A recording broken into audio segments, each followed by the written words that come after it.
So this is going to be, again, Equinox taking on Salty Potatoes. We saw yesterday it was the Equinox with the Celeste pick, absolutely dismantling Wolves Esports with it. It took a little bit to get going, but once they got to like that 5 to 8 minute mark, it was just non-stop aggression. Salty Potatoes, they recognize that. They immediately take that Celeste away from them, and pairing it with the Krull going to be very strong. Yeah, absolutely brutal combo for the side of Equinox to have to deal with. Definitely was really impressed with the Lyra out of the side of Queso in our first matchup of the day. It's a little bit of a different meta compared to North America. Europe, however, is definitely making it work. They executed it absolutely flawlessly. They knew exactly the target they needed to get onto. If they can do that again, if they can go straight on to the Celeste of Salty Potatoes, they can make this work. I think the execution is a little bit harder compared to some of the different strategies that you could potentially go for. And Varia, another hero that we haven't seen too much of, definitely a lot more in Europe as opposed to North America, but definitely can be very strong, and she has those Stormforged spears to try and play at a distance and do a lot of damage from those back lines. I'm actually really liking what Salty Potatoes are doing here. You look at their draft, they get themselves the Reza, they have the Krull, they ban the Alpha, they ban the Taka. Those are like the big bruiser assassin type heroes that we see all the time, and they're basically eliminating all of them from the potential hero pools of Equinox. So definitely a focused decision there from the side of Salty Potatoes. Yeah, very knowledgeable, decisive drafting. They know exactly how they want to execute their comp. Equinox, however, they are going to grab the Tony. We didn't see Tony in game one. It was banned away. They're starting to get a lot of crowd control. And now the fact that we already have a Lyra, it could be a carry Tony. We've been waiting for it. We've been wanting to see the carry Tony. Hopefully it will come out this game as well, but it's also eliminating a lot of the potential captains for the side of Salty Potatoes. They banned away the Arden, they have the Lyra, they have the Tony. I wouldn't be surprised to see them ban something like the Catherine here that a lot of teams have been going for, and force Salty Potatoes onto something like the Grace or the Adagio as the captain, something like that, just taking away as many heroes from a single role as they can. It's difficult to do because you can draft them so early if you want to, but once you get this deep in the draft without picking a captain, you're able to start eliminating them, and they go for the Fortress.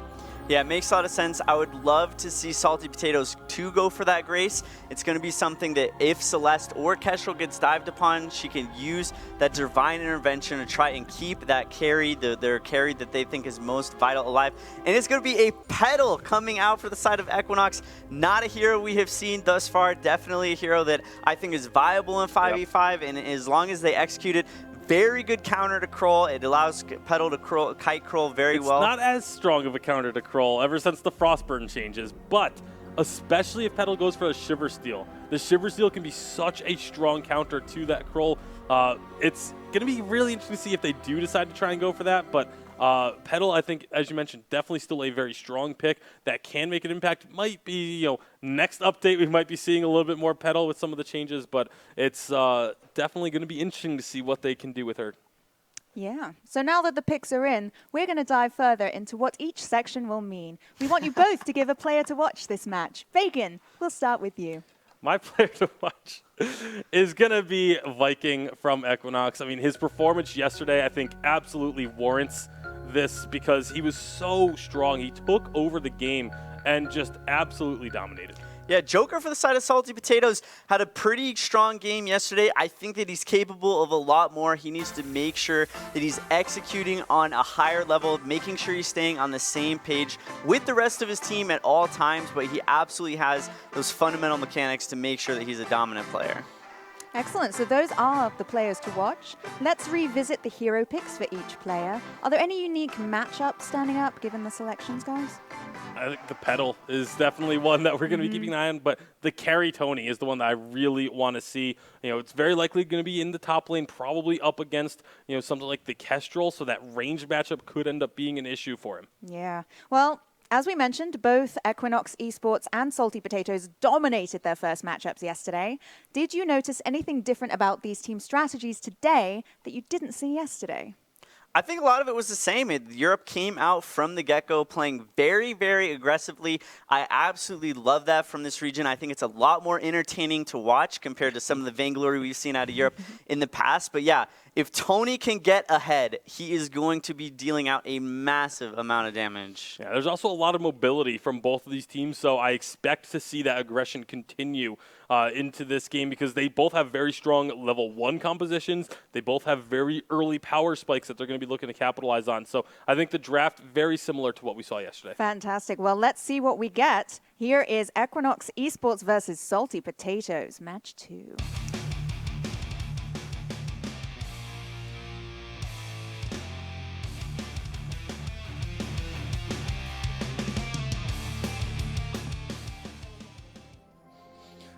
All right, we are live on game number 2 for Europe, and they are going to be getting things set up. Equinox and Salty Potatoes had a little bit of salty bacon on the table just a moment ago, but it is now time for the potatoes to bring things to the rise. And Equinox going to looking to answer. Both these teams looking stellar yesterday. Only one of them can get a win here today. They just took the bacon away. I mean, I was thinking if we had another pause, that would better be there when we're on our break between regions, because I was looking forward to that bacon. But we'll have to wait and see, because right now there's a little bit of a skirmish going on here in the top side of the map. It's a lot of that level 1 damage being dished out. Classed is the target. And looks like they want to maybe continue diving. Look for that gold oak. This is something I'm actually really surprised we haven't seen more of, is contesting this gold oak early, because that is so much gold right off the bat. But you see Joker does secure it, and now Luga is in a world of trouble. He's going to be going down. First blood secured by Classed. You know, can't believe I'm saying this, but in EU fashion, right off the bat, we don't have to wait for action. We don't have to wait for kills. First blood has been like under 3 minutes almost every single game, which is exciting, absolutely exciting, and I love the aggression. I think because a lot of teams, you know, they're taking advantage of the fact that map awareness, vision, all that's new, so you can be more aggressive. You can get the surprise attack, might as well take advantage of it. Maybe in a couple of months, that will start to, you know, settle down. Teams will get better at sniffing that out, but for right now, it is just, you know, pedal to the metal. Well, the pedal is to the floor just there, but we'll be getting to see another kill come through as the Joker secures that one. Luga trying to just, you know, capture what he can out of the jungle and look to reset, but a great early start to this game for the side of Salty Potatoes. They were able to secure their jungle, steal away their opponent's jungle, and get the first 2 kills of the game. And you can see very early on already about a 1,000 gold lead for them. Again, not as impactful as a 1,000 gold lead in 3v3, but to be this early in the game and starting to build that gold lead is big. No, absolutely no question about it. Is that a flare gun on Lyra? I'm trying to see. Yes. Yeah, wow. So that's probably the first time I've seen the flare gun build first. I mean, you talk about vision prioritization. Flares in this game very, very powerful in the sense that, you know, you could just put them down, snoop out the vision, get rid of it right away. Boom, it's done. Maybe not as strong as a scout cam, but again, for that price, you get that extra vision right out the gate. Yeah, and it's one of those situations where you grab that right off the bat. It allows you to build yourself into the upgraded vision so quickly. We've seen, especially with someone like a Lyra, who doesn't necessarily need a Fountain of Renewal right off the bat because she has the healing available, go for that vision as your first item. And that's what I would expect to see here out of Alex SS. Is, you know, try and prioritize that vision, start putting the scout cams, get that pool of 5 scout cams that you can have in your inventory. The vision battle, the vision war, it is so important in the map, and I kind of like the idea about building the flare gun, because if you build the upgraded scout cam, you get 1 extra scout cam, so that's just 3, but if you build the flare gun, you get 2 scout cams, 2 flares, and those come up much quicker, so your vision game could be much stronger. Gonna get dove underneath the turret. Luga using both the munions and his own body to soak up some of that turret damage, making sure that they survive that dive, get that kill, get a little bit of an advantage. So Equinox getting themselves on the board, and now a great rotation up to top. All 4 members looking to go diving under this turret. Perhaps we'll see. Classed looks like he's a little bit too healthy for them to really want to commit to that. Yeah, I'm really excited to see the pedal pick transition into the mid game. You see already 5 crystal bits, so he's gotten his first shot done, and a lot of crystal. He's likely going to go just straight crystal damage. Yeah, and you look at Safantu as well with this Tony 4 weapon blade, so a lot of just getting as much early damage as possible. And I like that as an answer for when they fell behind, so just try and get as much damage as you can to get yourself back into the game, and then start looking for your utility items once you've gotten things, you know, a little bit back on equal footing. Absolutely. Good rotations could matter huge. We see it could be a big push happening up in the top. here in the bottom. Sneaky. We saw this with Reza plays before, and I actually really want to point out, Tasty, that one of the things you don't want to do is overextend in your lane. That's how you get ganked. And I do like to see some of these more closer ranged or melee heroes. They aren't being aggressive in the lane. They're just waiting for the minions to push to them before they go out there and try to get all the CS. And you got to be careful when you do that you don't let too many of those minions die to the other minions. Sometimes you have to go up against, but that's what the wave control is all about in the early game. Is you want to keep the enemy minions towards your side of the turret. You actually want them to come towards you if you're going to be staying there. But Jang gonna get damaged pretty heavily here, trying to get to the safety of his turret, not going to be able to get far enough. And Sneaky and the Joker able to find themselves that kill. Now you see they're just going to shove this wave up as hard as they can into the turret, get some good damage on the turret, but it's also forcing Equinox to miss out on a little bit of CS. But here comes Safantu and Alex, Clast chasing right behind them. I don't know if they really want to go for this fight underneath the turret. You see a little bit too early for turret dives. Clast rotated down to see if he could help them push, but yeah, you're just not going to be able to outdo the damage. It's too early. There's just too much barrier damage, and there's too much going against you early on. You don't have enough to take down that turret quick enough. I know they really wanted it. We do have a nice 1v1 going on between Aeon and the Varia Viking, but it's going to be a stalemate. And well, right now it's a rotation up to mid, and that's not going to be a stalemate as there's a lot of damage being dished out. Ultimate coming down from Varia. Early not going to be doing too much, but it will dissuade Salty Potatoes from trying to commit to that fight. They didn't want to be grouped up. One shot, one kill. Was going to try and sneak onto Safantu. Doesn't quite connect, so things just kind of resetting again. Luga going up to the top, but down actually in the jungle, we do see Krull getting caught out. Safantu able to find that kill, and they get that weapon buff back onto their side. So that's going to be really big for Equinox, especially going onto Tony to get that weapon buff. Sneaky does take the turret, but now are they going to look for an opportunity to answer? I think this is a time where they should be rotating with a couple of members of Equinox and looking to answer. Yeah, but I don't think they are able to. Krull had to recall back, so they're not going to be able to push up top. Mid's basically stale. I mean, they're not getting heavy pressure onto the mid lane. So honestly, that's Salty Potato securing a nice early turret objective without having to worry about any push coming from the other lanes. I mean, they were rotated heavy on the bottom, but there was nobody on top to follow up from the side of Salty Potatoes. Yeah, and so great job, again, like you said, by Salty Potatoes to make sure that they go for an aggressive objective push when they know that they won't be answered immediately. It gives you that little advantage. You do that a couple times, and all of a sudden you find yourself with a 5,000-6,000 gold lead from Hell's Heart. Luga. Just not quite going to hit. Luga able to stay safe on this pedal.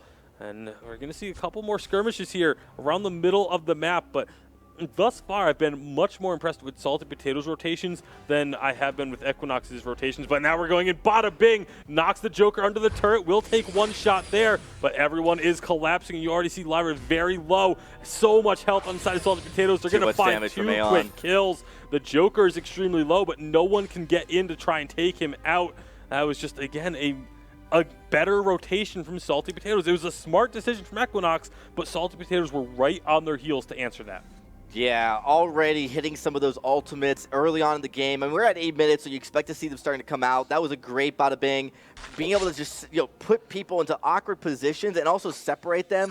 You're not lumped up together to be able to focus on your carries. So great job. Celeste, though, a lot of damage coming out. Building that Spellfire first. We've seen this a couple times already now in the preseason.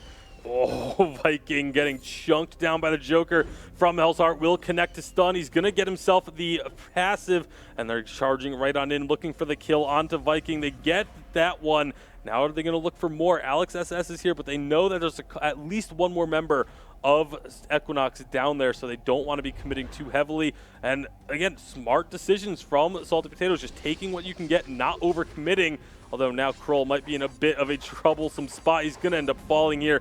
Ended up kind of sandwiched between 4 members of Equinox, but Salty Potatoes, they could still look for more. They could look for a fight. They have a large damage advantage. You see the chunks being done by Aeon on this Celeste. The Arcane Passage going to disrupt things pretty heavily. Clast healing up from the fountain.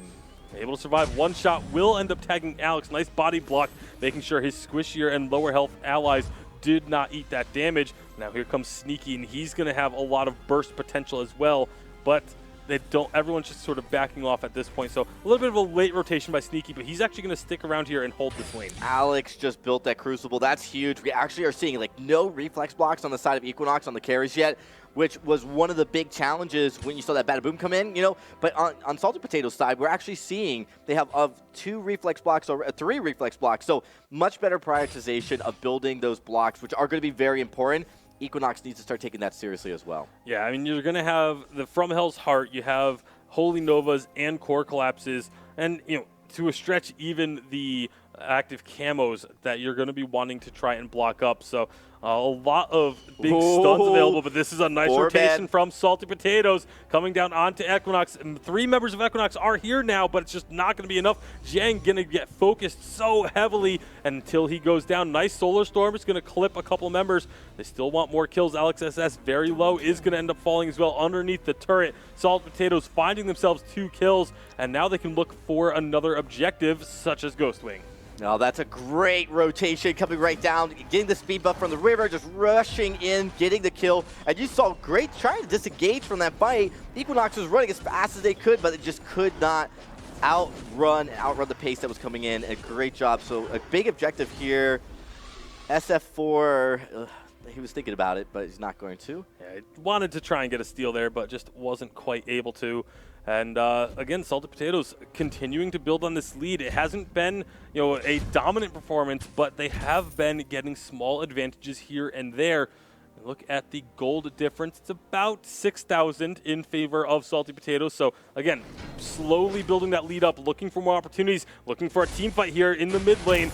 Lots of damage going down, but that's a great block onto the Bright Bulwark so that the team can continue running amok. And it's going to be low health for the Krull. Krull will be the first casualty from Salty Potatoes. They do find 2 kills of their own. One shot is going to go wide.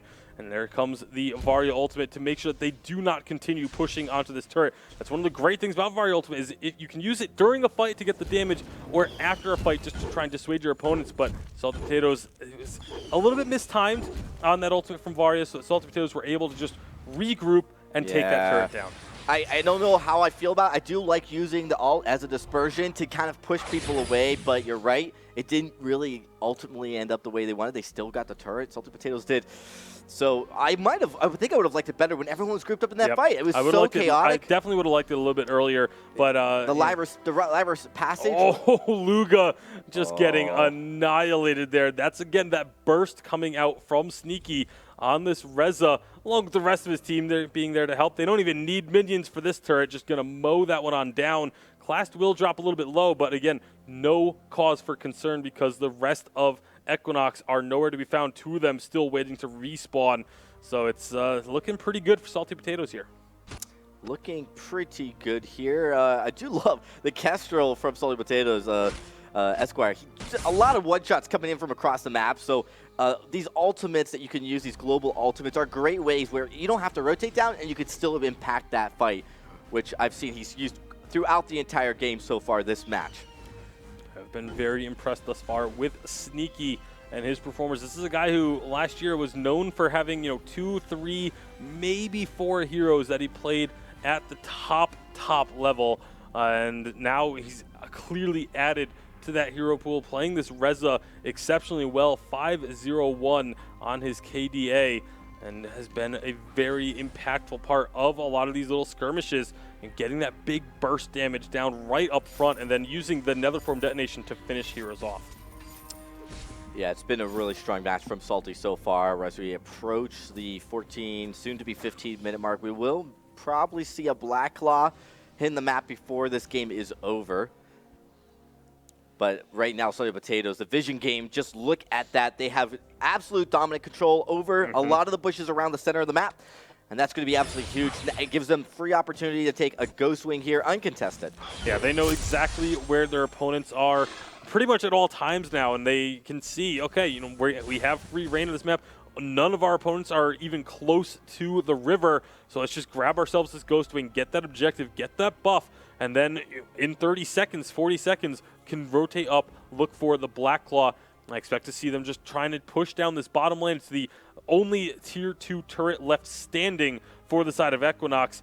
Dodge out the Tony taunt and so they're not going to get trapped underneath the turret. Bada Bing does knock away Aeon, but that's not really going to be stopping them from diving onto this turret. Aeon misses the Solar Storm, but again, they don't even need Aeon in this fight. They're still just diving 2-on-3 and finding the damage. They got the turret down. Aeon finally able to get himself back in after the fearsome shade, and you see members of Equinox just melting under the pressure of the heliogenesis.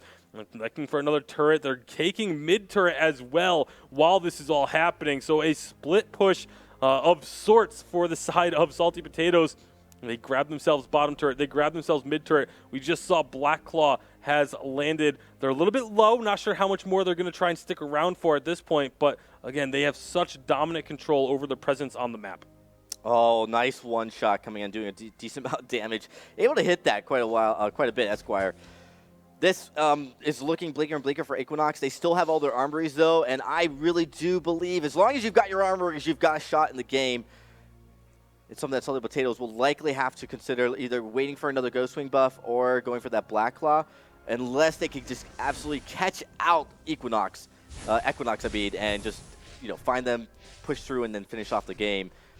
Equinox has an opportunity here because members of Salty Potatoes have not gone back in a long time, so they haven't fought up. There's a lot of gold in their pockets, but they're still just melting through. Solar Storm rips through the team, and it's 3 quick kills being found. Just like that. Ridiculous for Sneaky Viking, the last man standing. He isn't going to be able to escape and prevent his team from losing out on possibly even the game here. The ace will come through in just a moment. Ace for Salty Potatoes. They have an armory down. They're on to the Vein Crystal. They will be picking up this victory. And this is now back-to-back convincing wins for Salty Potatoes. This squad is looking very, very good here in the preseason. It's still pretty early, but I am really liking what we have seen from the Potatoes. The Joker, Classed, Sneaky, Aeon, and Esquire just putting on a bit of a show here. It took a while for them to really get ramped up fully. They got an early lead. They kind of just slow played it a bit, but once they started finding some objectives, they started falling very quickly.